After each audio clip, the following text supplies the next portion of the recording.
and every lectures will be recorded and it will be on the boson impulse करके एक अपना YouTube channel नहीं होगा, उसमें उनको सारे लेक्चर्स मिलते हैं अपने, तो वहां AP4 वाले लेक्चर्स आप देख सकते हैं। तो शुरू करते हैं अपन। मैंने आपसे कहा था आज अपन थोड़ा सा इंट्रोडक्शन लेंगे मूल कॉन्सेप्ट का। चैप्टर में आपको शुरू करूंगा, अपन चैप्टर शुरू करेंगे मूल कॉन्सेप्ट का, but the chapter will be in, अपन जो पढ़ेंगे चैप्टर शुरू करेंगे अपन वो, इसके बाद अपन एटॉमिक स्ट्रक्चर और उसके बाद मूल कॉन्सेप्ट, एक पूरा चैप्टर आएगा। अपन सब बेसिक्स की बात कर रहे हैं, अब देखना है अब तक अपन ने जो पढ़ा वो देखते हैं। तो इंट्रोडक्शन टू केमिस्ट्री था, ठीक है। तो एक तो अपन ने अब तक जो पढ़ा भाई वो नहीं बताने वाला मैं, एटम क्या होते हैं, मॉलिक्यूल क्या होता है, कोई पूछने वाला भी नहीं है कि व्हाट इज एटम मॉलिक्यूल, ये सब अपन ने एक बार पढ़ा कि how to, that is what is molecular weight, वो sum of the atomic masses. अपन ने पढ़ा ग्राम एटॉमिक मास, तो ग्राम एटॉमिक मास जो अपन ने पढ़ा दैट इज GAM अपन ने पढ़ा, और इसमें अपन ने कहा so mass of 1 mole of atom in grams, atom in grams, वो अपन ने ग्राम एटॉमिक मास का, और अपन ने एग्जांपल भी लिखे, कार्बन का 12 ग्राम, हाइड्रोजन का 1 ग्राम, बोरॉन का लिखे 9 ग्राम, लाइक दैट। तो अपन ने एटॉमिक मासेस पढ़े, क्लोरीन इज 35.5, लाइक दैट।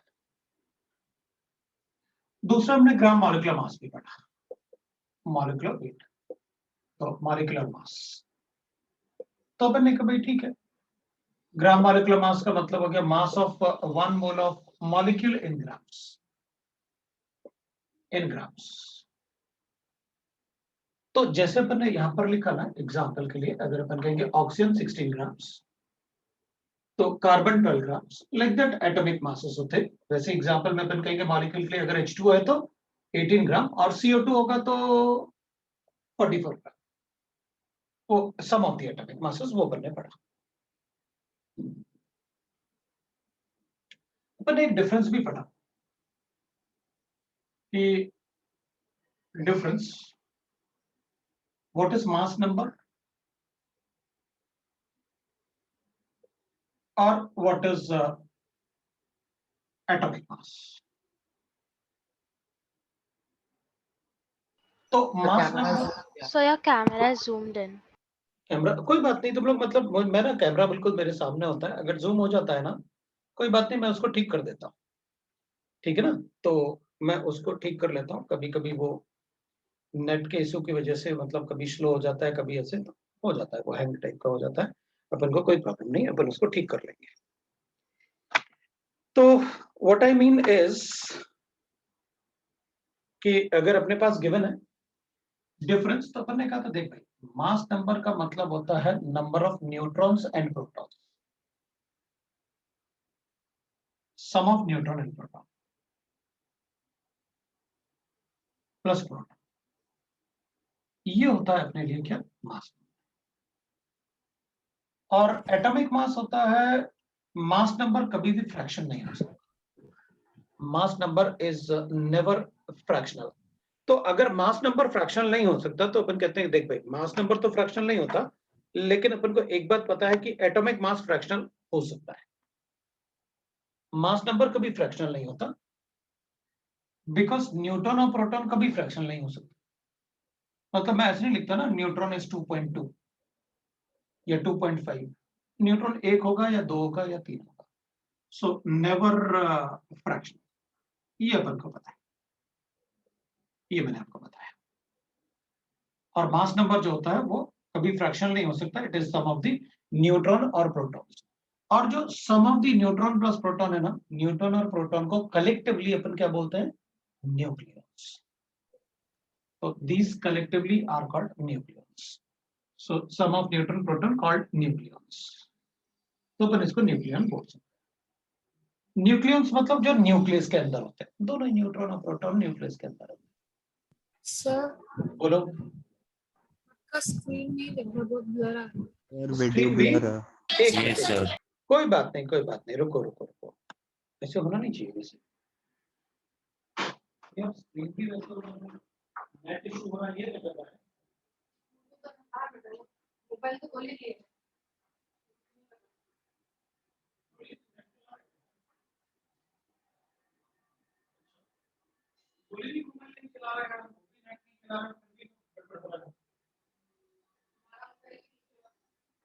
कोई मोबाइल नहीं चल रहा फिर भी, तो ये तो तब होता है ना जब मतलब,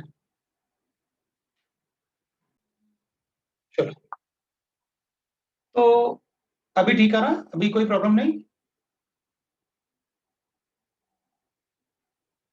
हाँ सर दिख रहा है। चलो अब कोई प्रॉब्लम नहीं होगा शायद, मतलब अब मतलब उसमें, क्योंकि कभी कभी डिवाइस अगर ज्यादा चलते हैं तो भी होता है, तो ठीक है। अब अगर कोई प्रॉब्लम होगा तो देख लेंगे। अब अपने एटॉमिक मास की बात की कि भाई एटॉमिक मासेस क्या होते हैं ये बताओ। तो एटॉमिक मास का सबसे बड़ा इन दोनों में जो डिफरेंस होता है वो ये कभी फ्रैक्शनल नहीं हो सकता, और ये मे बी फ्रैक्शनल, मतलब मैं ये नहीं कह रहा कि हमेशा फ्रैक्शनल होगा, but this can be fractional. ये फ्रैक्शनल इसलिए होता है because that is the average atomic mass of all the isotope present in the, because that is the average isotopes of atom or element which is present in nature. So that is right ना, ये इसलिए fractional हो सकता है क्योंकि ये it is the average mass of all the isotopes of atom present in nature. So can be fractional because it is average atomic mass,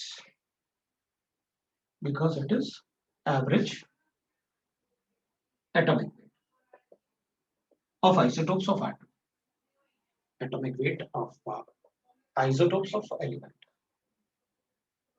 अपन ने calculate भी किया, नो डाउट अपन ने इसको कैलकुलेट भी किया, और कैलकुलेट करके अपन ने बताया भी है भाई कैसे एवरेज एटॉमिक मास अपन को कैलकुलेट करना है, how to calculate the average atomic mass of all the isotopes present in nature, वो अपन ने कैलकुलेट भी किया,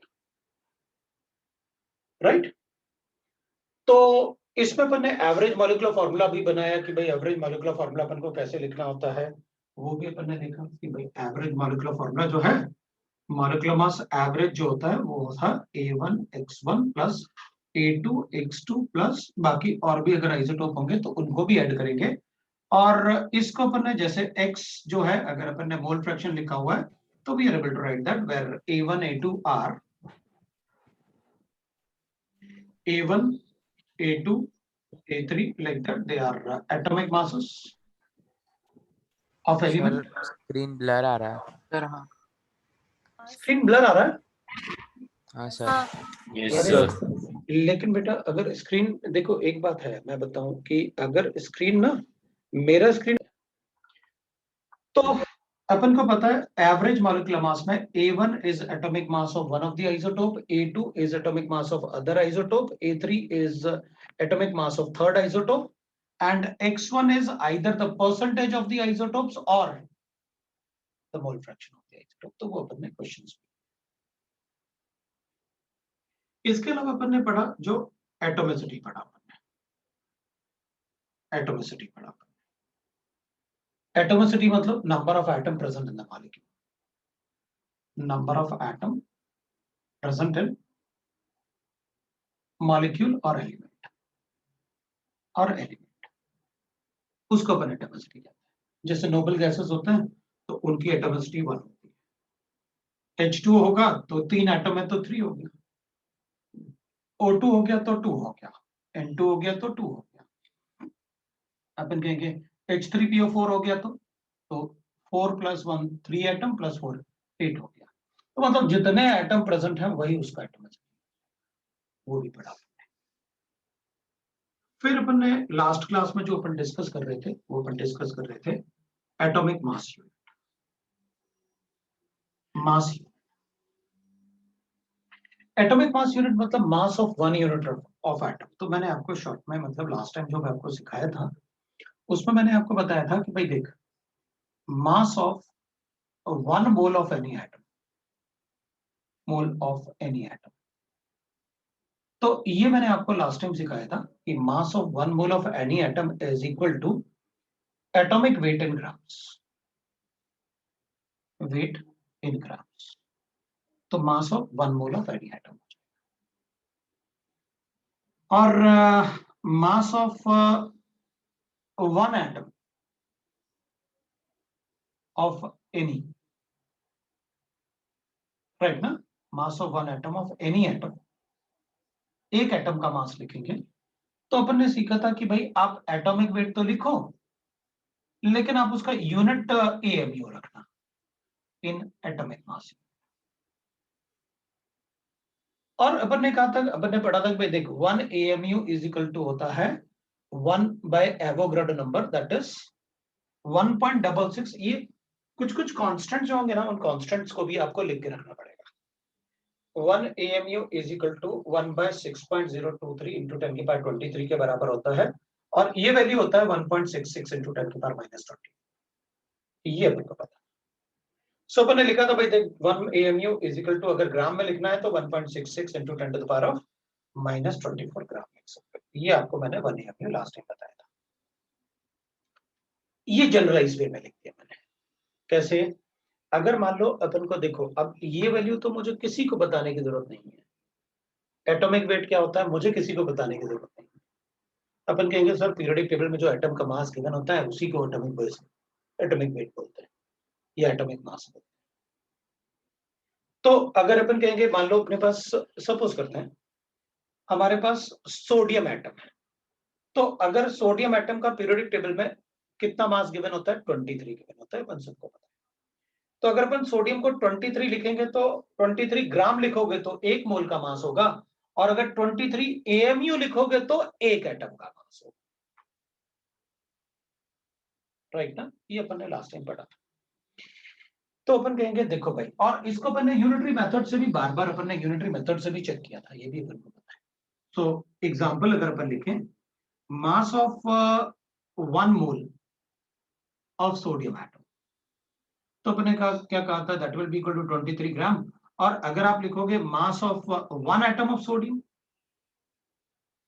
Na एटम, एक एटम का मास लिखना है तो 23 AMU लिखूंगा, इतना आ जाएगा। बिल्कुल ऐसे ही अपन मॉलिक्यूल के लिए भी लिख सकते हैं। एग्जांपल दूसरा ना, mass of 1 mole of molecule of any molecule will be equal to, किसी भी मॉलिक्यूल का अगर 1 मोल ऑफ एनी मॉलिक्यूल अपन को बताना है तो उसका मॉलिक्यूलर वेट इन ग्राम्स लिखेंगे अपन, मॉलिक्यूलर वेट इन ग्राम्स। तो mass of 1 molecule of any molecule, that will be equal to molecular weight in atomic mass unit। जैसे अपन यहां पर ग्राम में लिखेंगे, इन ग्राम। अगर अपन किसी भी मॉलिक्यूल, जैसे 1 मोल एटम का मास एटॉमिक वेट इन ग्राम होता है, वैसे ही 1 मोल मॉलिक्यूल का मास उसका मॉलिक्यूलर वेट इन ग्राम होता है। जैसे mass of 1 atom is equal to ये होता है, वैसे ही अपन मास ऑफ ये भी लिख सकते हैं, AMU लिख सकते हैं।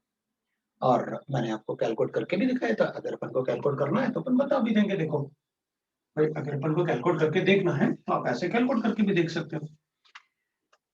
अपन को एवोगाड्रो नंबर का मतलब तो पता है क्या होता है, एवोगाड्रो नंबर का मतलब अपन सबको पता है क्या होता है, ठीक है। तो मैंने आपसे कहा था, देख भाई, अगर मुझे पता है कि मास ऑफ, एक एग्जांपल ले रहा हूं मैं, मास of 1 mole of iron atom, Fe atom की बात कर रहे हैं। Fe का एटॉमिक मास जो पीरियोडिक टेबल में गिवन होता है वो 56 ग्राम होता है, तो मैंने 56 लिखा, उसको ग्राम में लिखा, तो 1 मोल का मास है। अगर मैं लिखूंगा मास, इसको अपन ऐसे भी लिख सकते हैं, मास ऑफ, दैट इज 1 मोल मतलब 6.023 इंटू 10 की power 23 atoms of iron. Fe लिख लेते हैं, एटम का मतलब उसका सिंबल लिख सकते हैं अपन। तो अगर अपन उसका सिंबल लिखेंगे तो अपन बता सकते हैं भाई उसका सिंबल क्या आएगा अपने पास। तो अपन कहेंगे देख भाई 1 मोल मतलब इज इक्वल टू होता है ये इतना नंबर, जैसे 1 डजन होता है 12, ऐसे 1 मोल होता है 6.023 इंटू 10 की पावर 20। ना इसका कोई यूनिट होता है और ना ही इसका कोई यूनिट होता है, अपन सबको पता है। ना तो उसका कोई यूनिट होता है, ना ही इसका कोई यूनिट होता है, अपन सबको पता है अच्छे से, ठीक है ना। हमें बस ये पता है, आपने यहाँ पर 1 मोल लिखा था मतलब इतने एटम्स की बात कर रहे हैं, क्योंकि आप एटॉमिक मास लिख रहे हैं। तो ये मुझे पता है कि भाई 1 मोल का मतलब होता है इतना number. Sir 1 minute please, sir रुकिए ना, बाकी है। क्या हुआ?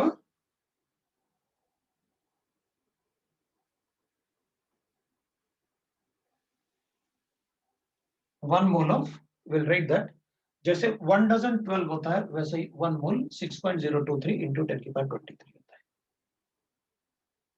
तो अपन करेंगे भाई देख, 1 मोल का अगर मास 56 ग्राम है, मतलब इतने एटम का मास 56 ग्राम है, राइट। तो mass of 1 atom of Fe कितना होगा? तो अपन क्योंकि ये तो यूनिटरी मेथड हो गया, इतने एटम का मास 56 ग्राम होता है, तो 1 एटम का मास कितना होगा? 56 डिवाइडेड बाय 6.023 इंटू 10⁻23।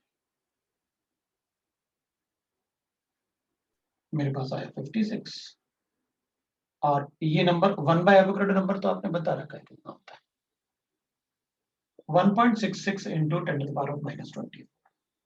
इसका कोई यूनिट तो होता नहीं, लेकिन ये तो है ना ग्राम, तो अपन ग्राम। अपन को एक बात अच्छे से पता है कि ये क्या होता है, 1 AMU के बराबर। तो मैं इसको लिख देता हूं भाई 56 AMU।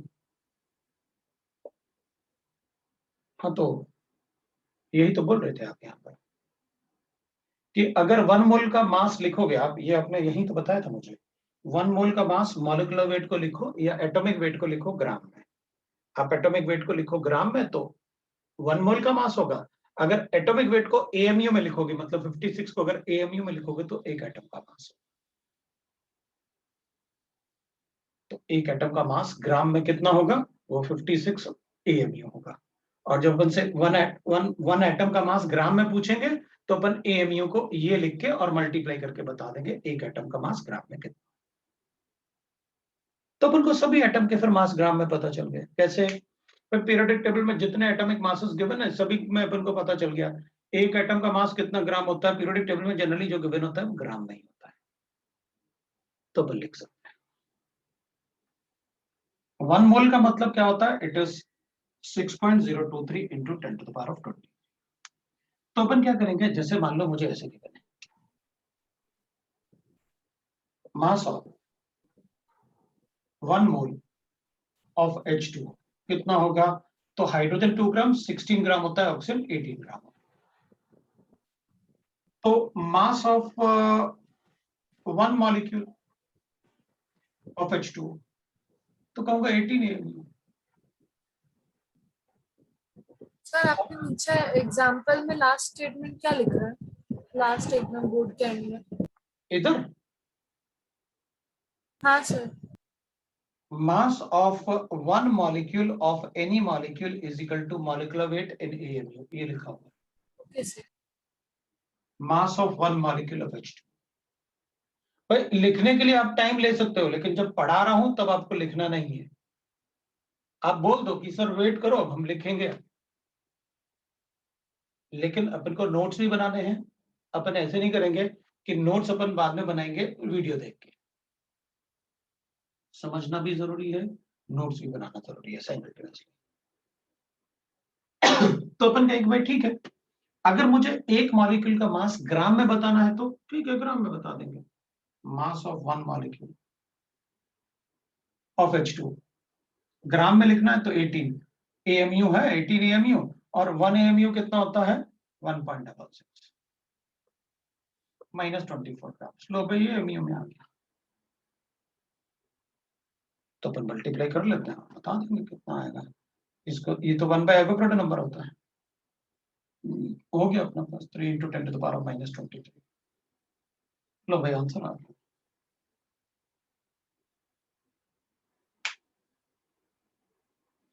तो अपन क्या करेंगे, अपन इजीली क्वेश्चंस को सॉल्व कर पाएंगे, ये मैंने आपको पहले बताया।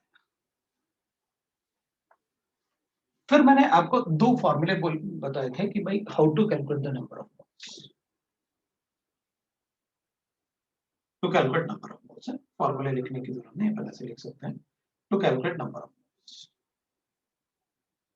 Number of moles. अगर अपन नंबर ऑफ मोल्स कैलकुलेट करना है तो एक तो था कि भाई from the given weight in grams, ये मिलीग्राम भी हो सकता है, लेकिन ग्राम लेना है अपन को हमेशा। मिलीग्राम और किलोग्राम अपन को फर्क नहीं पड़ेगा ऑफ सैंपल, एटम और मॉलिक्यूल, वो अपन को फर्क नहीं पड़ेगा। तो अपन क्या करेंगे, अपन को एक बार पता है 1 मोल ऑफ एनी सब्सटेंस, अगर अपन को गिवन है suppose 1 mole of sodium atom, कोई भी एटम हो सकता है, इज इक्वल टू 23 ग्राम। तो कोई भी यहां आप कोई भी एटम लिखो, मैं उसका मास लिख दूंगा। तो अपन से पूछा how many moles, then calculate moles of sodium in 5 grams of given atom। ठीक है भाई, अपन क्या करेंगे, 23 gram is equal to 1 mole होता है, वो यूनिटरी मेथड लिख रहा हूं। 23 gram of sodium is equal to 1 mole. तो बताओ 5 gram of sodium is equal to how many moles, 1/23 multiply by 5। तो ये भी ग्राम है, ये भी ग्राम होता, कैंसिल हो गया, तो मेरे पास आ गया 5/23 ये मोल्स आ गया।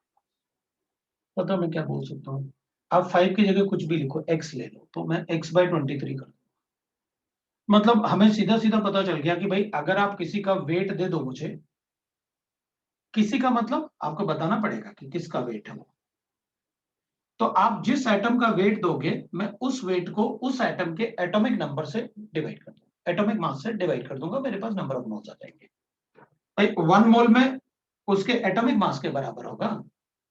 तो अगर 5 ग्राम से 1 मोल में मतलब 23 ग्राम से, तो 23 ग्राम उसका 1 मोल था सोडियम का, तो उसका एटॉमिक वेट 1 मोल होता है। तो अगर जो मास गिवन है उसको क्या करेंगे, कितने मोल्स होगा, तो मैं जो गिवन मास है डिवाइड बाय एटॉमिक वेट करके बता दूं। सिमिलरली अगर मॉलिक्यूल होता तो मैं एटॉमिक मास की जगह मॉलिक्यूलर मास लिख लेता। मतलब अगर मुझे मोल्स कैलकुलेट करने हैं तो मैं ऐसे लिख सकता था, मोल्स कैलकुलेशन।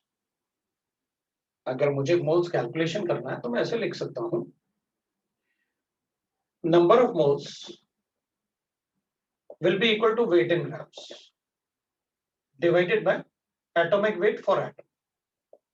ये moles of atom है, उसके लिए अपन एटॉमिक वेट कर, नंबर ऑफ मोल्स अगर मुझे मॉलिक्यूल के लिए कैलकुलेट करना है, ये मॉलिक्यूल के लिए, तो मॉलिक्यूल के लिए मैं क्या करूंगा, that will B wait in ग्राम, आपको मॉलिक्यूल का देना पड़ेगा और डिवाइड कर लूंगा मॉलिक्यूलर वेट से अगर मॉलिक्यूल के लिए गिवन है तो। और एक और अपन को पता रहता है कि देख भाई 1 मोल मतलब कितने एटम्स, वो अपन को पता होता है।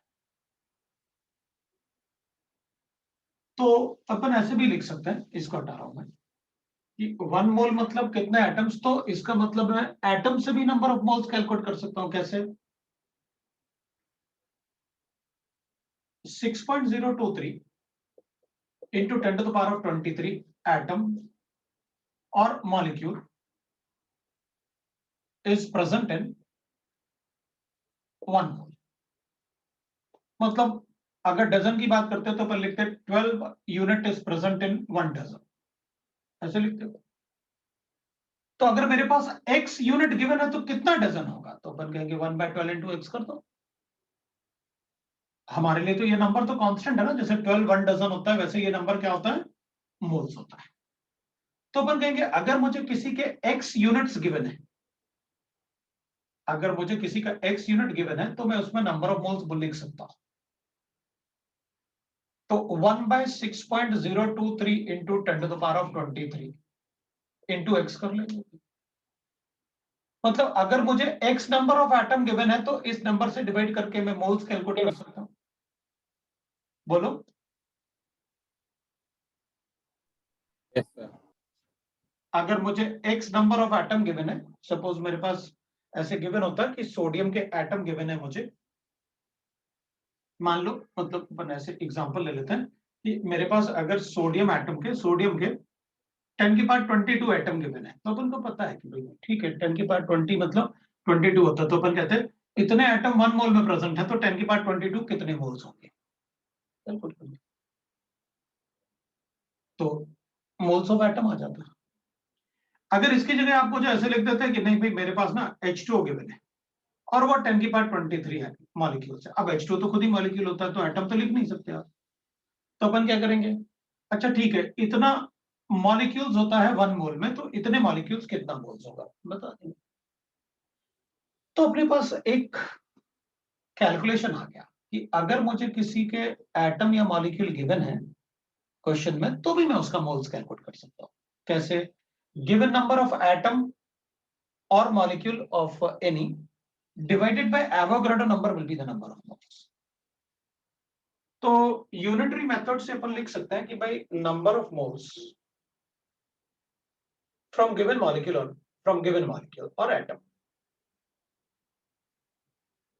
है ना। तो अपन क्या करेंगे, नंबर ऑफ गिवन मॉलिक्यूल्स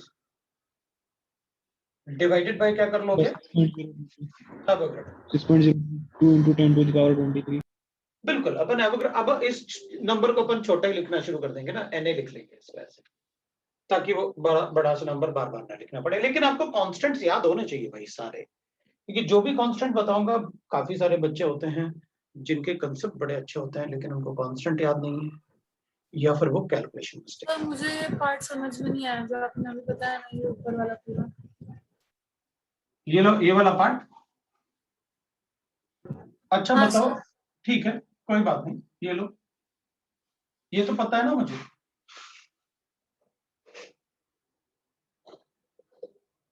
ये तो पता है ना। हाँ सर। ठीक है, बताओ मेरे पास एक एग्जांपल ले लेता हूँ। Calculate the number of moles of iron present in, if number of atoms are is suppose मुझे given है that is 10 की पावर 20 मोल्स कैलकुलेट करके बताओ अगर मेरे पास नंबर ऑफ एटम इतने हैं तो ऑफ आयरन। आंसर लिखोगे तुम।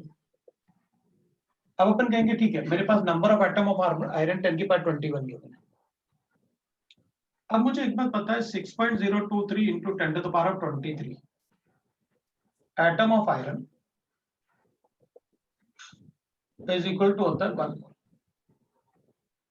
तो 10 की पावर 21 एटम ऑफ आयरन कितना होगा,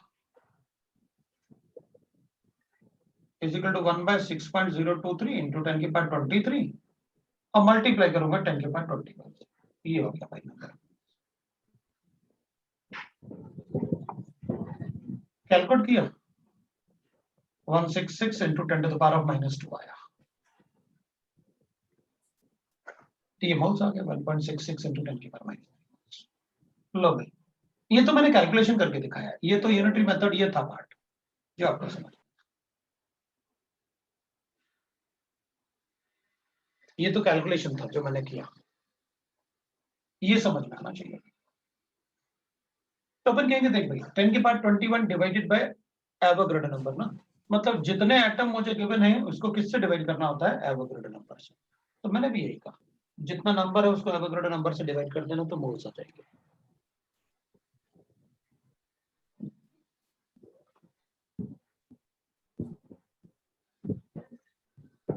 राइट, एक एग्जांपल और calculate the number of moles of HCl molecule if number of molecule is given as that is 12.0 that is 46 into 10 to the power of 22 ये given है मुझे। तो मुझे given है number of molecule of HCl, मुझे calculate करके बताना है कि नंबर ऑफ मोल्स कितने होंगे। तो अपन कहेंगे देख भाई ये बिल्कुल ऐसे ही है, calculate the number of dozen of HCl if the number of, अपन को यूनिट्स जो गिवन है, सपोज करते हैं कि अपन को यूनिट गिवन है 30, ऐसे 30 यूनिट गिवन है, तो आप क्या करोगे बताओ कितने डजन है आपके पास। अगर मेरे पास नंबर 30 है तो तुम क्या करोगे, ऐसे लिखोगे ना भाई देख आपने पूछा डजन ना, तो 12 होते हैं 1 डजन में, तो 30 कितने डजन में होंगे, तो 1/12 into 30 करोगे ना? Yes, sir. मैं भी यही कर रहा हूँ। सर नहीं समझा। ये वाला पार्ट, ये वाला पार्ट। अच्छा बताओ, क्वेश्चन मुझे नहीं समझा। क्वेश्चन नहीं समझा? अच्छा देख, मेरे पास HCl के बहुत सारे मॉलिक्यूल्स हैं, 12.0646 into 10 to the power of 22, इतने मॉलिक्यूल हैं। बताओ मोल्स कितने हैं? ये मॉलिक्यूल है मेरे पास,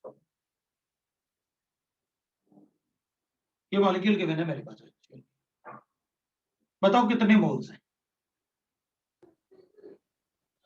मॉलिक्यूल गिवन है और मोल्स बताने। सर 0.2 मोल्स है। रुक जा, मतलब जिसको नहीं समझ में आया अपन उसको बोल रहे हैं ना कि भाई नहीं समझ में आया, तो अपन को मॉलिक्यूल्स गिवन है। तो क्या तुम्हें ये पता है 1 मोल में कितने मॉलिक्यूल होते हैं? बोलो। सर 1 मोल में 6.023 into 10 to the power 23 molecules. ठीक है, मतलब 1 mole has 1 mole of any substance contain, any molecule or substance contain 6.023 into 10 की पावर 23 एटम्स और मॉलिक्यूल, जो मर्जी चाहे बोलो आप, क्योंकि यहाँ पर सब्सटेंस लिखा आपने। तो अपन ऐसे बोल सकते हैं भाई 1 mole of any molecule contain 6.023 into 10 की पावर 23 मॉलिक्यूल्स। ये तो स्टैंडर्ड है ना, इसको थोड़ी चेंज कर सकता है।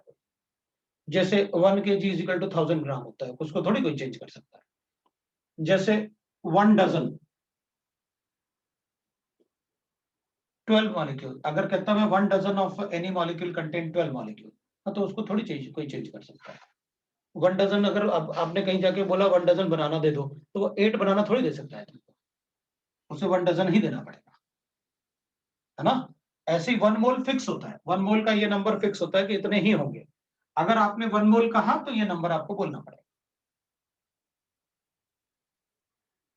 समझ में आया? ये तो फैक्ट है ना 1 मोल।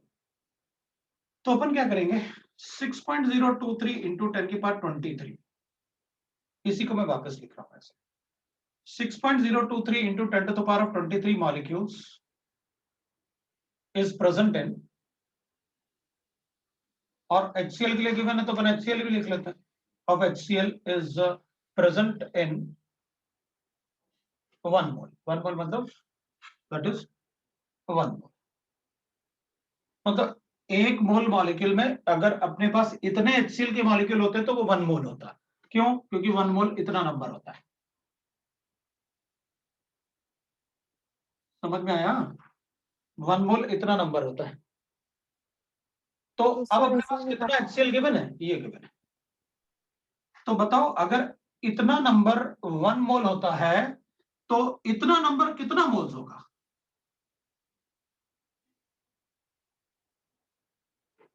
बताओ। ऑफ HCl इज प्रेजेंट इन, कैसे कैलकुलेट करोगे? मोल्स कैलकुलेट Sir, करना है। 1 upon into avocado number number of into 0.046 0.046 into 10 to the power 22 by 6.023 6.023 into 10 to the power 23. Into लिखोगे 12.06 046 इंटू 10 की पावर 22, यही लिखोगे ना? हाँ sir. Yes, sir. Yes. बस आप कैलकुलेशन कर लो, ये मोल्स आ गए। Sir 2 into 10 raised to -1. जो भी आया, मतलब मैं तो कंसेप्ट की बता रहे थे, क्योंकि उसने कहा था ना कि समझ में नहीं आया, समझ में नहीं आया इसलिए मैंने आपको बताया। बाकी कैलकुलेशन तो करना ही है ना आपको। तो अपन ने कैलकुलेशन किया, ये तो 1 और ये 2 से गया, और ये 10 बच जाएगा, तो ये 10 मतलब 2/10 आ गया अपने। 2/10 मतलब 0.2। ये लो भाई, अब समझ में आया? ये तो फिक्स होगा, 1 mole of any substance contain this much number. Everybody got it? तो आप ऐसे बता सकते, ठीक है? तो इसका मतलब ये हुआ कि अगर मुझे किसी का नंबर ऑफ मॉलिक्यूल गिवन है, तो मैं इसको मोल्स कैलकुलेट करके बता सकता हूं। कैसे? उस नंबर ऑफ मॉलिक्यूल्स को एवोगाड्रो नंबर से डिवाइड कर मैं मोल्स कैलकुलेट कर लूंगा। तो मैंने भी तो यहां लिखा था ये कि अगर मुझे नंबर ऑफ मॉलिक्यूल्स गिवन है तो मैं एवोगाड्रो नंबर से डिवाइड करके नंबर ऑफ मोल्स कैलकुलेट कर लूंगा अगर मुझे मॉलिक्यूल गिवन। किसी को डाउट है? नहीं। अच्छा। फिर मैं इसको हटा रहा हूं। अच्छा ठीक है, अब मैं तुमसे पूछूंगा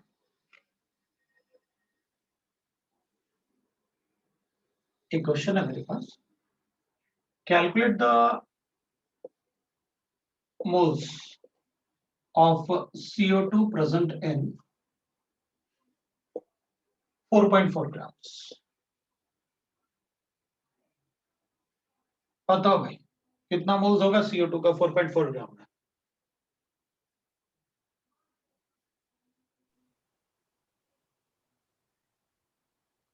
1/10। तो अपन इसको देख दो तरीके से कैलकुलेट कर सकते हैं। एक तो आपने साफ साफ बता रखा है कि नंबर ऑफ मोल्स अगर मॉलिक्यूल गिवन है तो weight in gram of molecule divide by molecular weight. तो अपन लिखेंगे भाई नंबर ऑफ मोल्स, आपने बता रखा है कि अगर कोई मॉलिक्यूल का मास गिवन है ग्राम में तो आप डिवाइड कर लो उसके मॉलिक्यूलर वेट से, तो मेरे पास आ जाएगा। तो आपने ये 4.4 गिवन है और मॉलिक्यूलर मास हो गया 12 + 32 44, 1/10 आ गया 0.1। या फिर अपन ऐसे लिख सकते हैं भाई जो पहले अपन ने 10th में भी पढ़ा, क्या इसका मॉलिक्यूलर वेट कितना है? 44 gram. So 44 gram of CO2 is equal to होता है 1 मोल ऑफ CO2। भाई जो उसका मॉलिक्यूलर मास है वो 1 मोल का ही तो होता है। तो बताओ 4.4 gram of CO2 is equal to how many moles? 1/44 multiply by 4.4 moles of CO2। हाँ तो एक ही बात ही तो है सर, अपने 4.4 को डिवाइड ही तो किया 44 से। हाँ तो यूनिटरी मेथड का अपन ने छोटा सा फॉर्मूला बना लिया बस, वही इधर कर रहे थे अपन। भाई मॉलिक्यूलर मास तो अपन को पता ही होता ना, CO2 के लिए किसी को 44 बताने की जरूरत नहीं है मुझे। मैंने आपको लास्ट क्लास में बता दिया, तो पहले से बता रखा है मैंने आपको कि अप टू एटॉमिक नंबर 32 आपको एटॉमिक मासेस और एटॉमिक नंबर सभी एलिमेंट्स के पता होने चाहिए, वो याद करना है आपको। मेरे पास एक दूसरा क्वेश्चन है। Calculate the number of moles of CO2 present in 18 point suppose करते हैं 1 into 10⁻22 gram of molecule of CO2।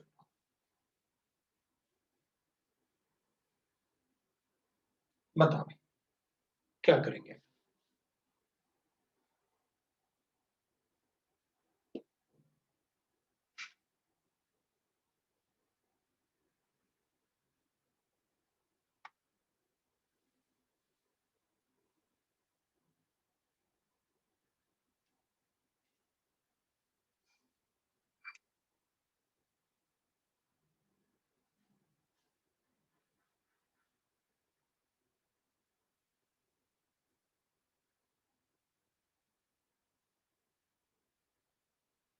कैसे लिखोगे?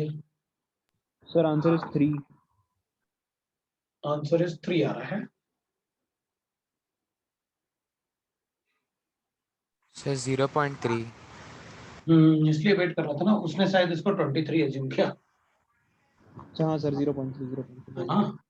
तो देख मैं इसको दो तरीके से कर सकता हूँ। एक तो अपन ने जो लिख लिया कि भाई नंबर ऑफ मोल्स, तो अपन कहते हैं given number of molecules divide bye आप कहते हो एवोगाड्रो नंबर, जो अपन ने बना लिया था फॉर्मूला कि भाई अगर मॉलिक्यूल गिवन है या किसी के एटम गिवन है तो उसे सिर्फ एवोगाड्रो नंबर से डिवाइड करना होता है। तो अपन ने कहा मुझे गिवन है 18.1 into 10⁻22, इसको डिवाइड कर देते हैं 6.023 into 10⁻23।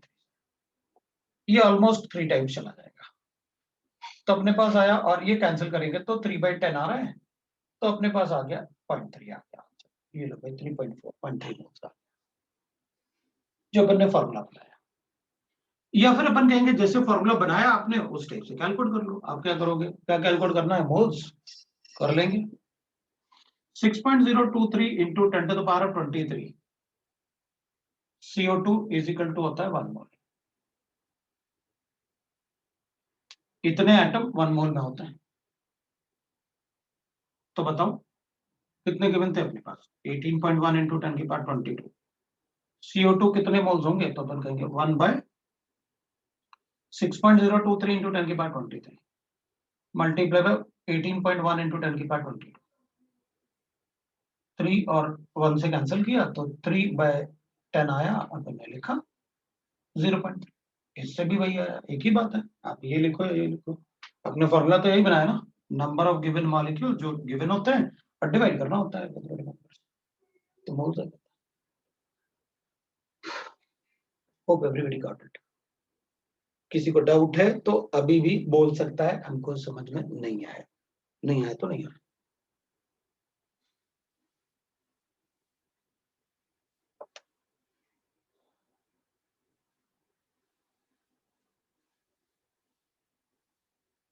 फिर भी अगर समझ में नहीं आया तो सेंटर आके समझ सकते हो।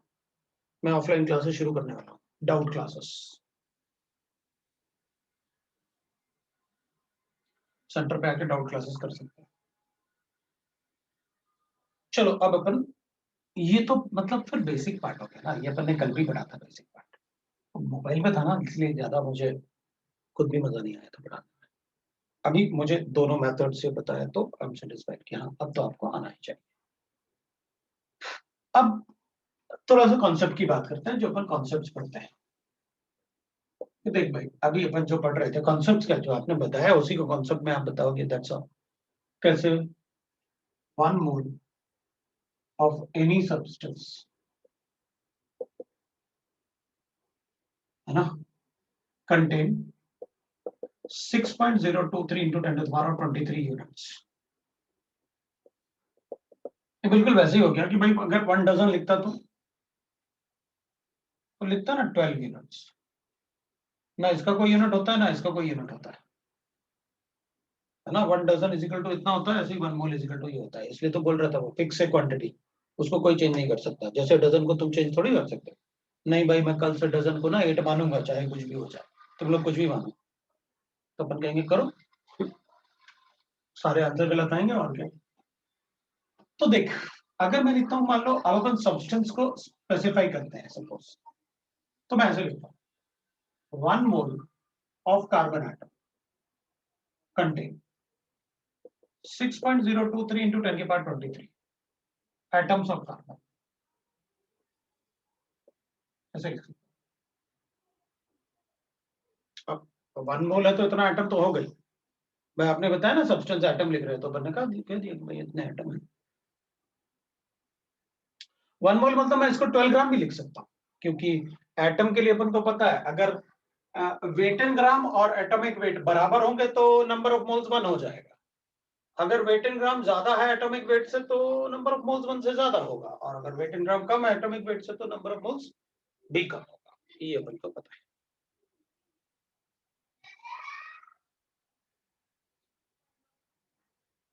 अब अगर मान लो मैंने आपसे पूछा, मतलब अपन से कोई पूछे कि भाई देखो एक बात है, मुझे कैलकुलेट करना है, मेरे पास 1 मोल ऑफ कार्बन एटम, तो मैं कहूंगा 1 mole of carbon atom contain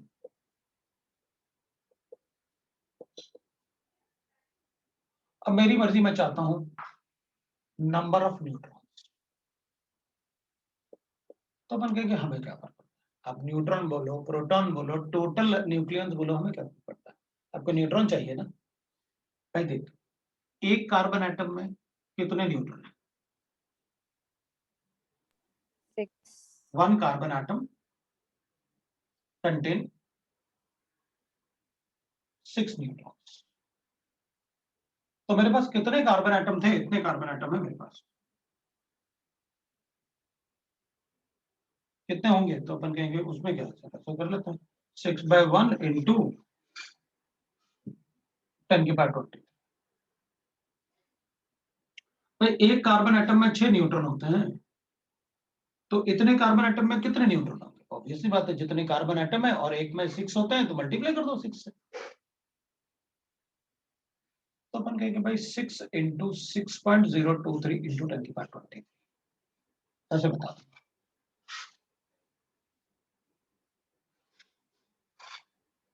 ठीक है, आप न्यूट्रॉन पूछो, प्रोटॉन पूछो, कुछ भी पूछो, हमें क्या करेंगे। न्यूक्लियॉन्स पूछते तो कहता मैं न्यूक्लियॉन्स ना प्रोटॉन और न्यूट्रॉन का सम होता है, ये भी 6 होता है, ये भी 6 होता है, तो मैं कहता कि 1 कार्बन एटम हैज 12 न्यूक्लियॉन्स, तो बताओ इतने कार्बन एटम में कितने न्यूक्लियॉन्स। यूनिटरी मेथड आपको आनी चाहिए ऐसे, 1 में इतना तो x में कितना, ये आपको आना चाहिए। नहीं आता है तो घर में कोई छोटा भाई बहन है ना, उसका यूनिटरी मेथड पढ़ा डालो उसको, और छोटा भाई बहन नहीं है तो मम्मी को पढ़ा डालो, उनको समझ में आए तो समझ लेना कि तुमको समझ में आया, है ना, और नहीं तो फिर अपन सेंटर पे भी समझ सकते हैं, कोई प्रॉब्लम नहीं। अच्छा ठीक है, देख अब अपन क्या करेंगे ना, जैसे 1 mole of any carbon atom contain कितने न्यूट्रॉन्स, अपन ने लिखा। अच्छा देख अपन ऐसे भी लिख सकते हैं, also 1 mole of CH4 molecule contain. अब देख भाई, आपने मॉलिक्यूल ले लिया है, पहले सब्सटेंस आपने एटम लिया था, अभी आप मॉलिक्यूल पे आ गए। 1 मोल में क्या होगा, कितने होंगे भाई, पहले मान लो मैंने ऐसे कहा 1 डजन बनाना, तो अपन कहेंगे 1 डजन इज इक्वल टू 12 बनाना। अब आपने चेंज किया, एप्पल चेंज किया, तो मैं कहूंगा अब 1 डजन मतलब इज इक्वल टू 12 एप्पल्स। आपने पहले एटम बोल रहे थे, मैंने कहा नंबर ऑफ एटम, अब आपने मॉलिक्यूल बोला तो मैं कहूंगा ये नंबर ऑफ मॉलिक्यूल। तो 1 मोल में ये नंबर होगा मॉलिक्यूल, क्योंकि आपने नंबर, अब सब्सटेंस को मॉलिक्यूल स्पेसिफाई किया, आपने सब्सटेंस को मॉलिक्यूल लिखा, तो और होता भी है CH4 मॉलिक्यूल, मुझे लिखना ही पड़ता, एटम थोड़ी होता है। 1 mole of any molecule contain this much molecules of CH4. 1 मोल को मैं इसका मॉलिक्यूलर मास भी लिख सकता हूँ, 16 ग्राम मतलब 1 mole, 60 gram contain this much molecule of, लिख सकते हो आप, इसको भी लिख सकते हो 12 gram contain this much atom of carbon, क्योंकि 1 मोल कार्बन का मास 12 ग्राम्स होता है, और 12 किसी को बताने की जरूरत नहीं थी, वो पीरियोडिक टेबल में गिवन होता है, इसलिए अपन को पता था। अब अपन कहेंगे ठीक है sir, 1 mole of CH4 contain molecule contain,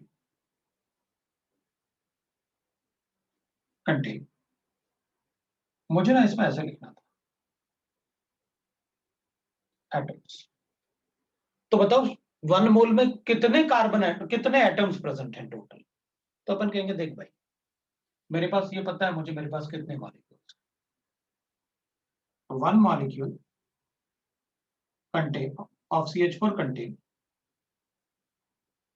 contain 5 atoms.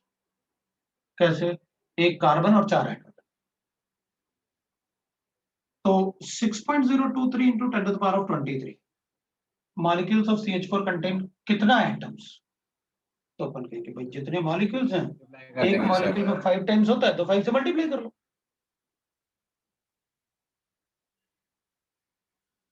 5 into Avogadro number आ गया, अपन उस नंबर को छोटा लिखना शुरू कर देते हैं, क्योंकि बार बार उतना नंबर लिखने की जरूरत नहीं है, जब आंसर पूछेंगे तो कैलकुलेट करके बता देंगे। तो मैं ऐसे लिख सकता हूँ 5 इंटू एन।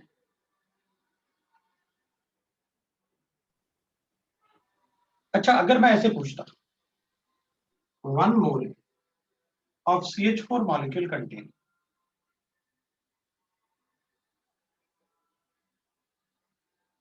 मुझे ना ऐसे गिवन हाइड्रोजन, तो क्या करते, multiplied by 4. तो अपन कहते हैं देखो भाई 1 molecule of CH4 contain 4 hydrogen atom.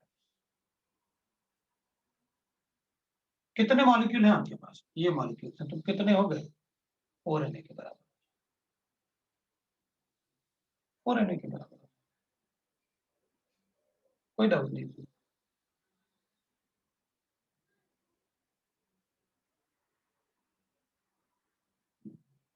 मैं इसको ऐसे भी लिख सकता हूँ, CH4 मॉलिक्यूल कंटेन, मुझे ना इसको कार्बन एटम लिखना है, क्या लिखूं मैं? Sir, 1 into Na. 1 1 into into Na. Sir Na. हाँ मतलब वही एक ही बात है, वो 1 into इसलिए बोल रहे हैं, वो कह रहे हैं कि देखो sir 1 molecule of CH4 1 carbon atom हो जाएगा, एक ही कार्बन एटम है ना, तो वो कह रहे हैं कि अगर इतना है तो 1 into Na, इसलिए उन्होंने कहा कि सर 1 into Na कर देंगे, 1 Na ही लिखेंगे, तो कोई बात नहीं। मतलब अल्टीमेटली तुम्हें समझ में आ रहा है, बस मुझे यही चाहिए, इसलिए मैं इसको ऐसे लिख रहा हूँ। अच्छा अपन क्या करेंगे, देखो भाई हमें पता था, कोई बात नहीं, अपन को पता था कि अगर CH4 है, मेरे पास CH4 के 10 मॉलिक्यूल है,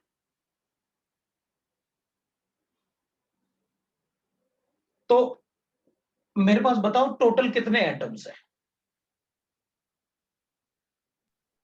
50. भाई Sir, एक 50 मॉलिक्यूल atom. में 5 एटम है, आपके पास 10 मॉलिक्यूल्स हैं, 50 एटम हो गए। 50 atom. 3 atoms. मैंने भी तो यही किया, आपके पास इतने मॉलिक्यूल्स थे, 5 से मल्टीप्लाई करो, टोटल एटम आ गए।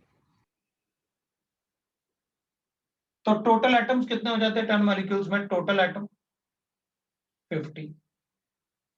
कार्बन एटम्स 10 मॉलिक्यूल, एक मॉलिक्यूल में एक ही होता है 10। 10 हाइड्रोजन एटम, तो अपन कहते हैं एक मॉलिक्यूल में 4 होते हैं, तो 10 मॉलिक्यूल में कितना हो जाएगा? 40। लो भाई होगा टोटल।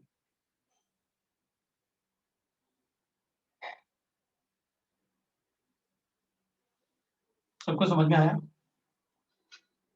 Yes. yes sir अगर समझ में आया है तो मुझे इसका आंसर दो।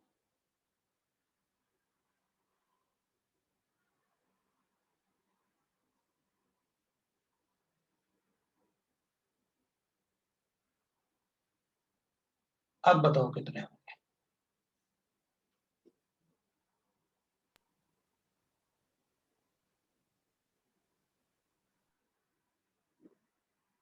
Sir 10 into Na.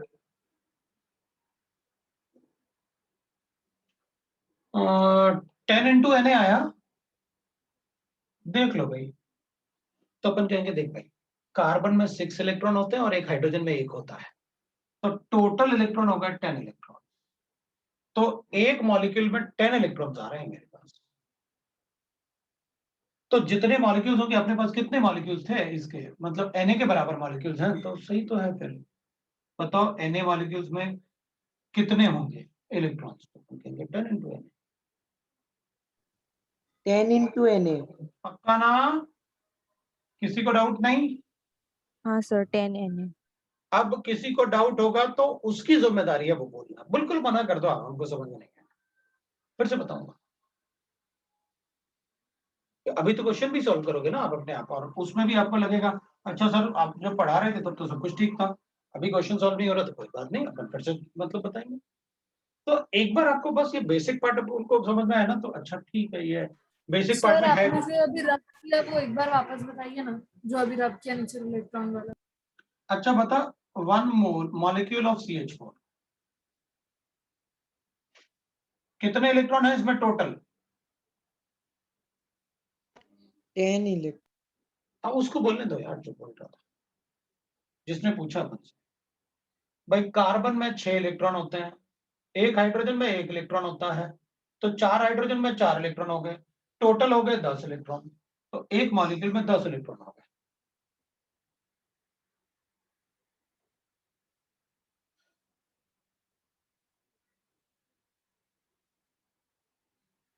तो बताओ Na मॉलिक्यूल में कितने इलेक्ट्रॉन होंगे? 10 इंटू Na।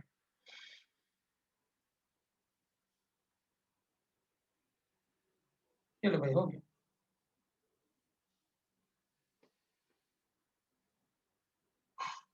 सबको समझ में आया?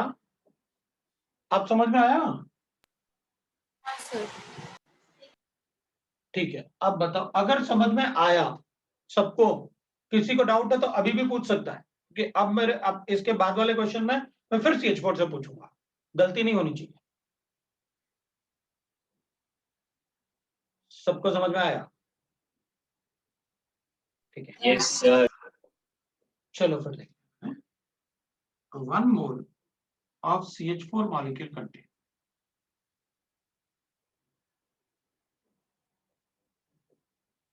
number of neutrons.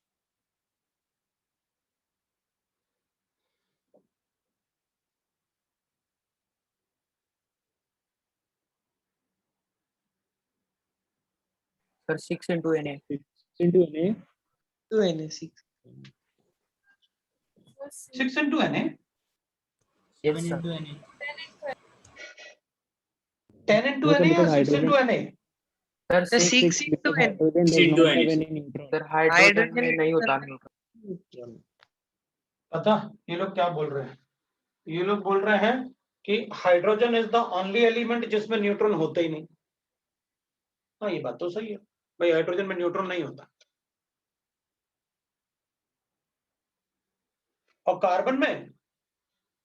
कार्बन का एटॉमिक मास 12 होता है और एटॉमिक नंबर 6 होता है। तो number of neutron equals to mass number minus atomic number. हाँ, मतलब वो कर लेंगे अपन, मैं वही लिखने वाला था। किसी भी एलिमेंट को ना अपन ऐसे रिप्रेजेंट करेंगे x से, मतलब जैसे कार्बन है तो कार्बन को x मान लेते हैं अपन, तो उसका मास नंबर हमेशा अपन ऊपर लिखते हैं और एटॉमिक नंबर हमेशा उसका, ये सुपरस्क्रिप्ट में मास नंबर होता है, ये मास नंबर है और ये उसका एटॉमिक नंबर है और ये अपना एलिमेंट है। और अपन को पता है एटॉमिक नंबर जो होता है that is equal to number of proton होता है, वो एटॉमिक नंबर होगा। और इन दोनों का डिफरेंस जो होता है वो न्यूट्रॉन होता है हमेशा, तो नंबर ऑफ न्यूट्रॉन ना, तो अपन कहेंगे भाई देख, इलेक्ट्रॉन अगर न्यूट्रल एटम है ना, न्यूट्रल मतलब उसमें कोई चार्ज वगैरह गिवन नहीं है, तो जितने प्रोटॉन होते हैं उतने इलेक्ट्रॉन होते हैं, एटम न्यूट्रल होता है ना। तो अपन क्या करते हैं, atomic number is equal to number of proton, number of proton. अगर कोई न्यूट्रल एटम है तो नंबर ऑफ इलेक्ट्रॉन भी हो जाएगा। So atomic number is equal to number of electron for neutral atom, मतलब भाई उसमें चार्ज वार्ज नहीं होना चाहिए, मतलब पॉजिटिव और नेगेटिव चार्ज टाइप का कुछ नहीं होना चाहिए, तो फिर न्यूट्रल एटम के लिए अपन नंबर ऑफ इलेक्ट्रॉन को बोल सकते हैं। और नंबर ऑफ प्रोटॉन जो होता है वो एटॉमिक नंबर के बराबर अपन को पता है ऑलरेडी, मतलब Z इज एटॉमिक नंबर, और नंबर ऑफ न्यूट्रॉन जो होता है दैट इज इक्वल टू हमेशा A माइनस Z होता है। तो अगर मुझे मास नंबर पता था, जैसे कार्बन था ना अपने पास 12 और 6, तो इन दोनों का डिफरेंस ये A था अपना और ये Z था अपना। तो किसी भी एलिमेंट को जब अपन लिखेंगे तो उसमें ऊपर जो लिखा होता है वो मास नंबर होता है और नीचे लिखा होता है वो एटॉमिक नंबर होता है। कुछ एलिमेंट अपन एग्जांपल में भी लिख लेंगे। तो hydrogen is the only element जिसमें न्यूट्रॉन नहीं होता है। तो अपन कहेंगे भाई देखो, अब इन दोनों का डिफरेंस न्यूट्रॉन होता है तो वो तो 6 हो गए, लेकिन हाइड्रोजन में 0 हो जाएगा न्यूट्रॉन। इसमें 6 न्यूट्रॉन होता है और इसमें 0 न्यूट्रॉन होता है, तो टोटल न्यूट्रॉन 6 हो गए। तो 1 मॉलिक्यूल कंटेन 6 न्यूट्रॉन। तो बताओ Na में कितना होगा, तो 6 into Na कर लेंगे।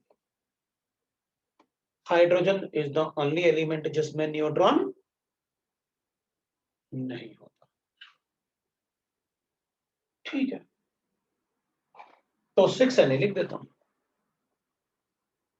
किसी को डाउट है तो बोलो, No, sir. किसी को डाउट, ठीक है। अब वैसे भी मुझे बार बार बोलने की जरूरत नहीं है कि तुम लोग बता देना, डाउट है तो बता देना, ये बिल्कुल आप बोल देना नहीं आया फिर से। तो फिर मैं क्या करूंगा ना, कुछ और भी एग्जांपल ले लेता हूं, अलग तरीके से एग्जांपल ले लो, इस टाइप से कर लेता हूं। अब ना मैं थोड़ा सा इसमें पूछना चाहूंगा, ठीक है, एक क्वेश्चन पूछना चाहूंगा। मुझे ये कंसेप्ट तो मुझे बता दिया मैंने, मैं आपको क्या करना था। अब मैं आपको नंबर ऑफ न्यूट्रॉन मोल्स ये थोड़ा सा बता दिया मैंने। अब इसके बाद मैं थोड़ा सा और पार्ट इसमें डिस्कस करूंगा फॉर गैसेस, और फिर अपन थोड़ा सा न्यूमेरिकल्स करेंगे।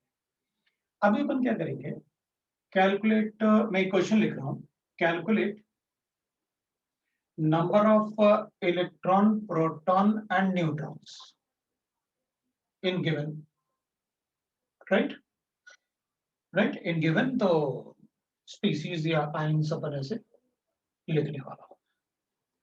तो अब देख मुझे ऐसे गिवन है, मान लो मुझे सोडियम गिवन है, इसके लिए बताओ। दूसरा मुझे एल्युमिनियम गिवन है या क्लोरीन गिवन है।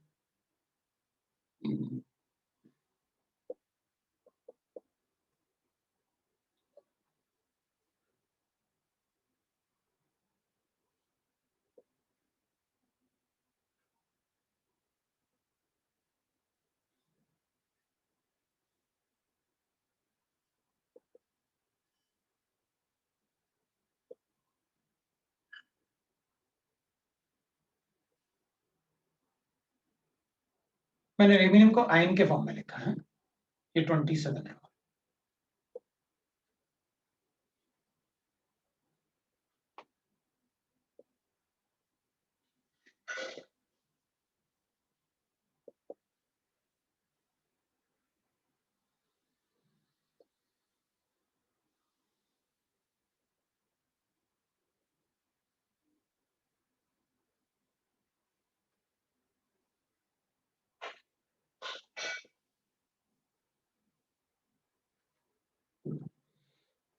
तो मुझे इलेक्ट्रॉन चाहिए, सभी में प्रोटॉन चाहिए, फटाफट लिख लो ऐसे, इलेक्ट्रॉन प्रोटॉन न्यूट्रॉन, इसके भी इलेक्ट्रॉन प्रोटॉन न्यूट्रॉन,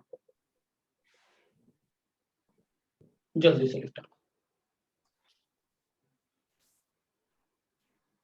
सर आगे सारे आगे, बड़ी जल्दी आगे, फिर तो बहुत अच्छी बात है। हो गया सर।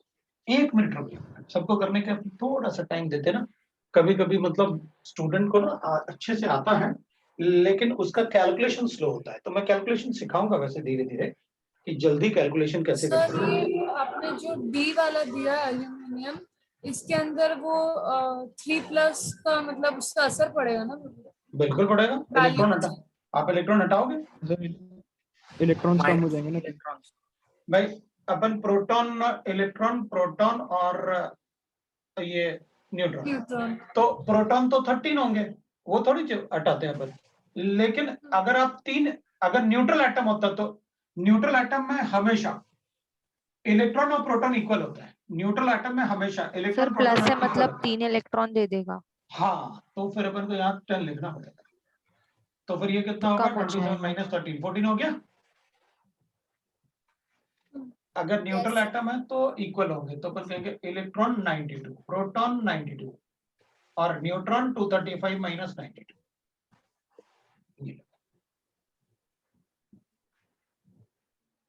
इसमें भी लिख लेंगे। अब इसमें नेगेटिव चार्ज लेके आए आप, मतलब एक एक्स्ट्रा इलेक्ट्रॉन ऐड किया, तो इलेक्ट्रॉन, प्रोटॉन, न्यूट्रॉन, तो प्रोटॉन तो 9 ही होंगे, उसमें थोड़ी कुछ होता है। इलेक्ट्रॉन एक एक्स्ट्रा लिख रखा है आपने, तो न्यूट्रॉन माइनस करो 10 आ गया। इसमें इलेक्ट्रॉन, प्रोटॉन, न्यूट्रॉन, इलेक्ट्रॉन और प्रोटॉन क्योंकि इसमें कोई चार्ज नहीं है इसलिए इक्वल है, तो न्यूट्रॉन 8 आ गया। देख लो भाई, इसका न्यूट्रॉन मैंने लिखा नहीं ना, तुम लोग लिख लेना।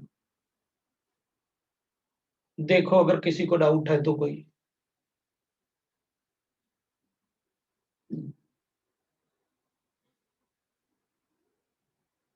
कोई डाउट नहीं।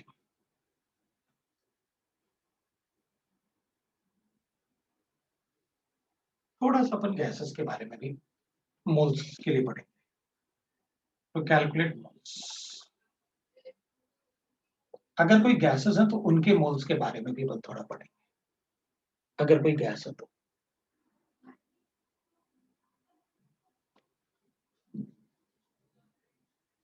ठीक है, तो अपन उसके बारे में भी पढ़ेंगे। अपन क्या करेंगे, to calculate number of moles check कर लेते हैं।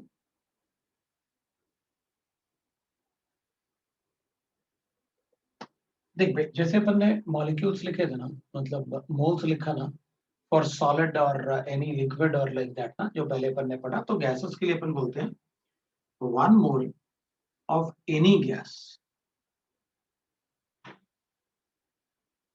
occupies, now again a standard condition है, 1 mole of any gas occupies 22.4 liter of volume at STP. कोई भी गैस हो, अगर मुझे STP कंडीशन ऐसे लिखा हुआ है STP, तो 1 मोल ऑफ गैस हमेशा 22.4 लीटर होगा। तो इसका मतलब तो ये हुआ कि अगर STP Sir, every gas. Every gas, मैं यहाँ पर लिख भी देता हूँ, irrespective of nature of gas, sir STP क्या है?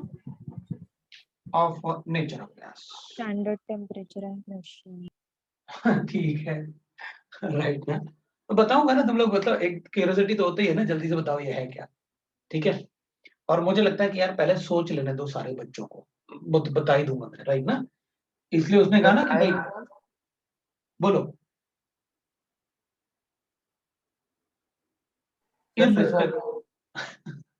अच्छा ठीक है, पहले मैं बोलता हूँ, रुक जा, ठीक है।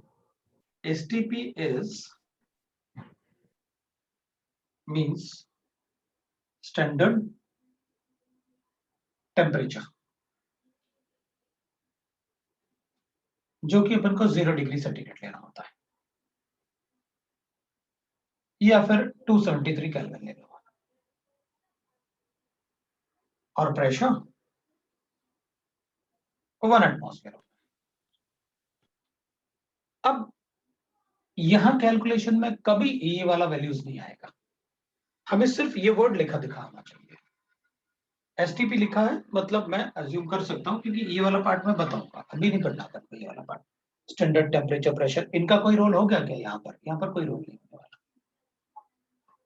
हमें तो बस ये पता है कि अगर आपने कहा कि मेरे पास 1 mole of any gas is equal to 22.4 litre of volume at STP, अगर STP लिखा हुआ है तो कोई भी gas 22.4 litre of volume occupy करेगा, उसका 1 मोल, इररिस्पेक्टिव कि आप हाइड्रोजन बोल रहे हो, ऑक्सीजन बोल रहे हो, कार्बन डाइऑक्साइड बोल रहे हो, ये कौन सा गैस बोल रहे हो, हमें फर्क नहीं पड़ता, उसका 1 मोल 22.4 लीटर होगा। Again we get a standard value. तो अच्छा, फिर अगर मुझे मान लो ऐसे गिवन है 1 मोल, मतलब अपन ऐसे लिख सकते हैं, calculate the number of moles, the number of moles in 5.6 liter of CO2 at STP। ठीक है, आपने STP लिख दिया, मेरा काम हो गया।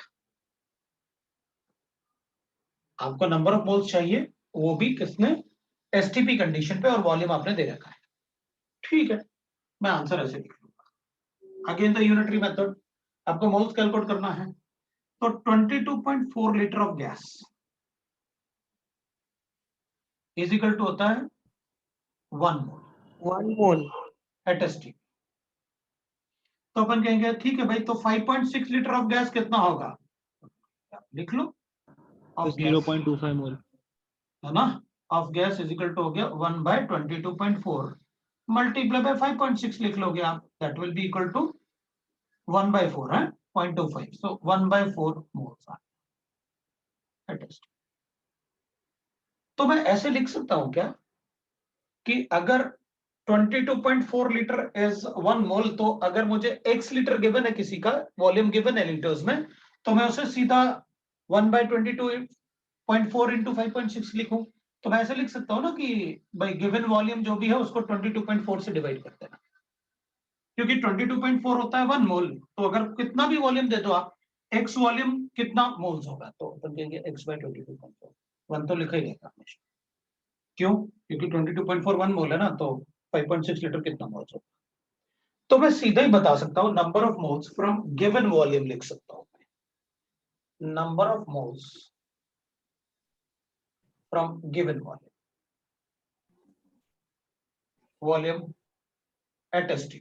लेकिन अपन को ये पता रहेगा कि भाई वॉल्यूम किस पे होना चाहिए, अपन को STP, ये कंडीशन लिखा होना कंपलसरी है, नहीं तो नहीं होता। And that will be equal to volume in litres ले लो STP पे, और आप 22.4 बता दो। तो अभी भी तो आपने यही किया, 5.6 लीटर में मोल्स पूछे थे, तो आपने 5.6 को 22.4 से डिवाइड करके मेरा आंसर बता दिया।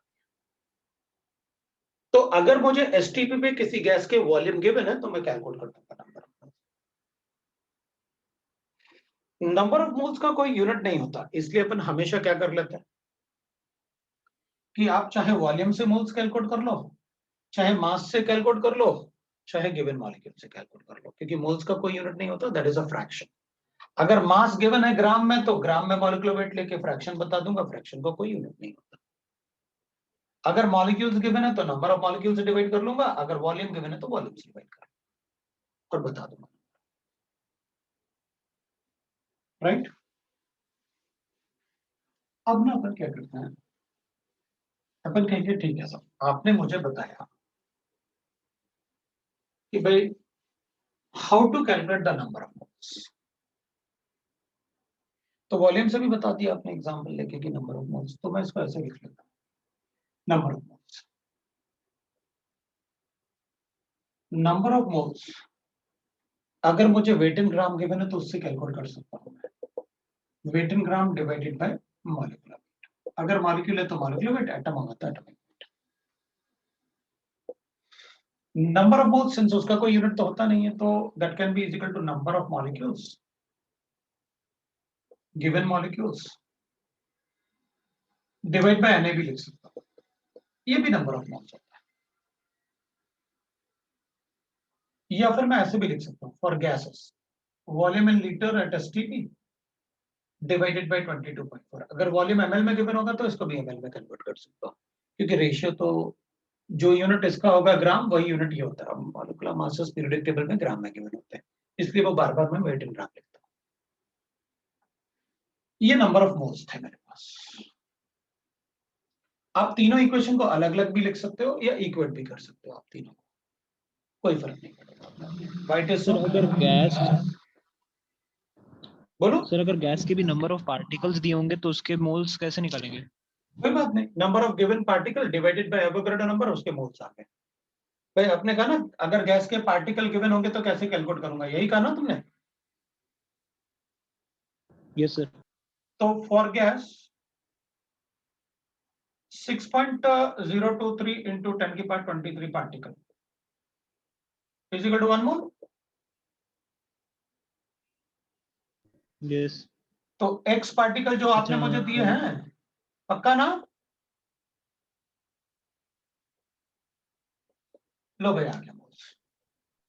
भाई इतने पार्टिकल अगर गैस के होते तो मैं 1 मोल बोल देता, जो x पार्टिकल आपने दिए तो मैंने कैलकुलेट कर लिया, तो x पार्टिकल कितना मोल्स होगा, x बाय एवोगैड्रो नंबर, ये एवोगैड्रो नंबर है ना। सर तो मतलब गैस के भी 1 मोल में ये 6.023 into 10 to the power 23 particles होते हैं।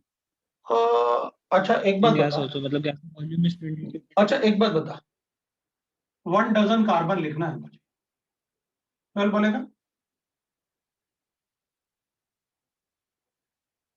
बोलोगे ना 12?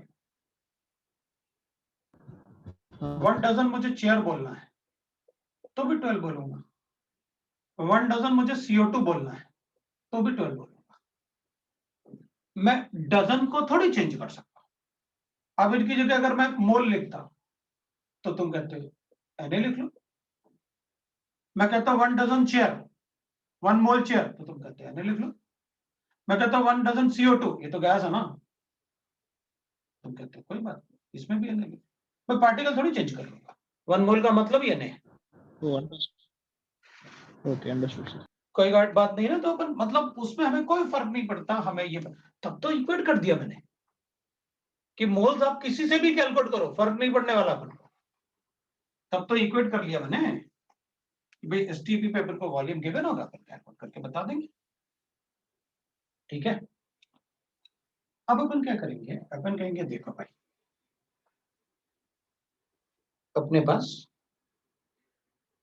अब अगर इस इक्वेशन को ऑब्जर्व करें तो आपने इन तीनों में number of moles, number of moles, number of moles, आपने इन तीनों को इक्वेट कर दिया, बस इसके अलावा कुछ नहीं किया भाई। ये तीनों आपने नंबर ऑफ मोल्स चाहे वेट इन ग्राम से कैलकुलेट कर लो, चाहे आप नंबर ऑफ मॉलिक्यूल से कैलकुलेट करो, या नंबर ऑफ मतलब वॉल्यूम से कैलकुलेट करो, आपने नंबर ऑफ मोल्स कैलकुलेट किया।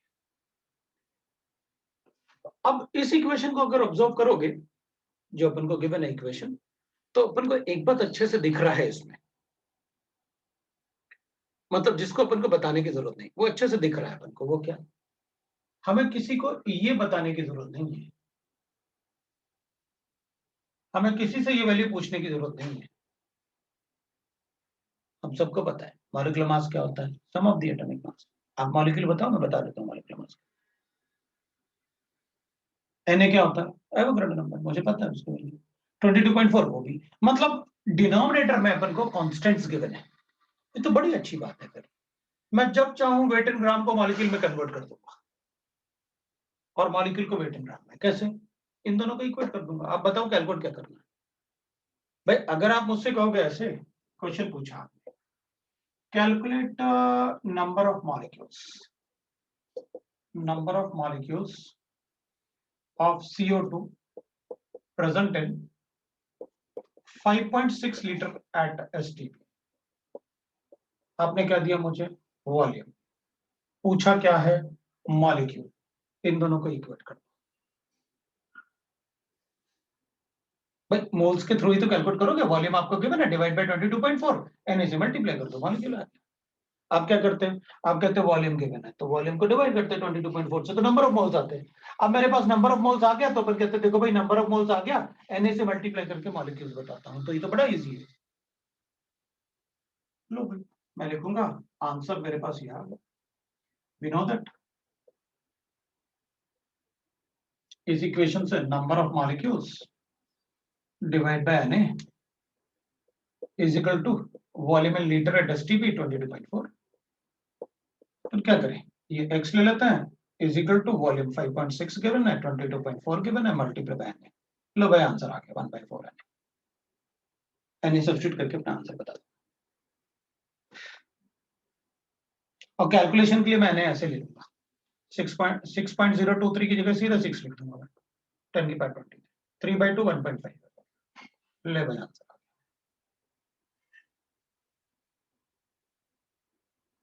अगर आप इसी में पूछते calculate the weight of CO2 present in 5.6 litre of STP, हाँ तो ठीक है ना, वेट पूछते तो इन दोनों को इक्वेट कर देता। अगर आप वेट इन ग्राम पूछते तो, क्योंकि मुझे एक कांस्टेंट से डिवाइड करना था, दूसरे से मल्टीप्लाई करना था, हो गया। तो मेरा कांस्टेंट क्या था, मॉलिक्यूलर मास ऑफ CO2 मुझे पता था। मतलब मैं जब चाहूं वेट को मॉलिक्यूल्स में या वेट को वॉल्यूम में मैं इंटर कन्वर्ट कर सकता। अगर मुझे ऐसे गिवन होता सपोज कैलकुलेट, और ये किसी के लिए भी है, मैं CO2 से बता रहा हूं इसलिए कि भाई वो गैस था इसलिए मुझे वॉल्यूम लेना पड़ा। Calculate the mass of CO2 present in 10 की पावर 20 एटम्स। अच्छा CO2 मॉलिक्यूल्स होगा, ठीक है। मुझे मॉलिक्यूल पूछा है और मास पूछा है, मॉलिक्यूल गिवन है और मास पूछा है, इन दोनों को इक्वेट कर देता हूं। तो मैं लिखता weight in gram divide by molecular weight is equal to molecule 10 की पावर 22 है, डिवाइड बाय 6 into 10 की पावर 23 लिख लूंगा। 6.023 लिख लो, आपकी मर्जी। ये पूछा है आपने और ये बताने की जरूरत नहीं है, बोलो। सर ये ऊपर वाला क्वेश्चन में जो लास्ट स्टेप था वो एक्सप्लेन कीजिए। ये वाला स्टेप, हाँ सर। आपसे मॉलिक्यूल पूछे थे, नंबर ऑफ मॉलिक्यूल्स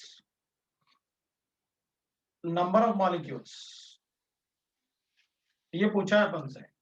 Na का मतलब एवोगैड्रो नंबर, मतलब 6.023 into 10 की पावर 23 होता है। वॉल्यूम इन लीटर्स मुझे गिवन था 5.6 और डिवाइड बाय कर लिया मैंने 22.4, बस इसका कैलकुलेशन किया था।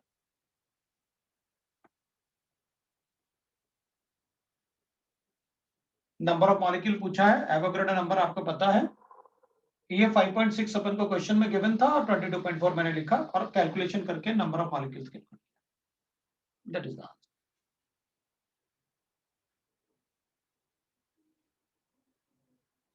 ये 1/4 है तो इसको उधर मल्टीप्लाई कर दिया था मैंने। Number of molecules is equal to 1/4 into, अब ये इतना छोटा नंबर है ये वाला कि मैं उसे हटा ही देता हूँ, 6 into 10 की पावर 20। तो ये कितना आएगा 1.5 टाइम्स है 1.5 into 10 की पावर 23 वही आंसर है। सर आपने 0.023 हाँ तो कैलकुलेट कर लो ना तुम उसमें 0.023 को करो कैलकुलेट। लो मैंने भी कर दिया।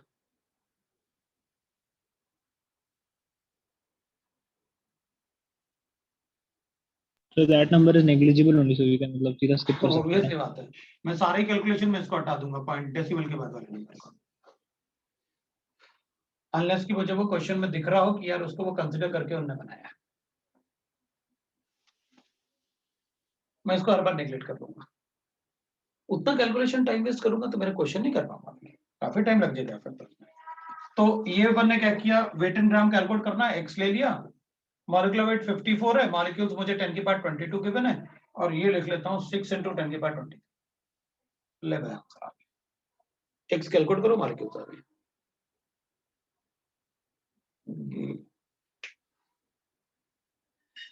किसी को डाउट है? इस इक्वेशन को 10 टाइम लिखना है और याद करना है, उसमें कभी गलती नहीं होनी चाहिए।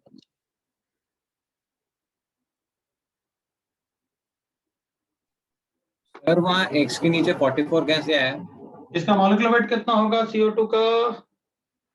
तो मॉलिक्यूलर वेट लिखा था CO2 का मॉलिक्यूलर वेट ना, कार्बन 12 और ऑक्सीजन 32। 44। तभी तो मैंने कहा था ये कांस्टेंट है, क्योंकि अपन को किसी के मॉलिक्यूलर मास किसी से पूछना थोड़ी है अपन को। आप तो मॉलिक्यूल भर बता दो किसकी बात कर रहे हो, मॉलिक्यूलर वेट मैं खुद कैलकुलेट कर लूंगा। तो सम ऑफ द एटॉमिक मास होता है।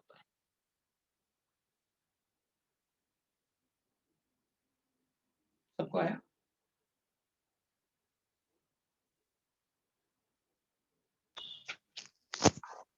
जो अपन ने पढ़ा ना, इस पार्ट को अच्छे से रिवाइज करना, वीडियो अपलोड करूंगा, उसको एक बार और देखना, और नेक्स्ट टाइम मैं आपको अब ये इंटर कन्वर्जन के साथ साथ मॉलिक्यूल्स के बारे में कुछ और इंफॉर्मेशन देंगे कि कैसे अपन डील करते हैं मॉलिक्यूल्स से, किसी भी मॉलिक्यूल को देख के अपन कैसे डील करेंगे उससे, वो सिखाऊंगा मैं। ये तो बेसिक कंसेप्ट अपन को पता होना चाहिए, क्योंकि मोल से तो डील करना ही करना है। तो फिर मैं आपको फिर किसी भी मॉलिक्यूल को देख के अपन को उसमें से क्या क्या पूछ सकते हैं वो मैं आपको नेक्स्ट टाइम बताऊंगा, लेकिन मोल्स वाले पार्ट में अपन को डाउट नहीं होना चाहिए। तो पहले अपन नेक्स्ट क्लास में मोल्स वाले पार्ट में जो भी आपको डाउट है वो पूछ लेना, और उसके बाद आप फिर बता सकते। ठीक है ना? Everybody got it? Yes sir. Yes sir. तो आज इतना ही पढ़ेंगे, चलो Yes, बाय हो sir. जाए, बाय एवरीबॉडी, Nice. बाय।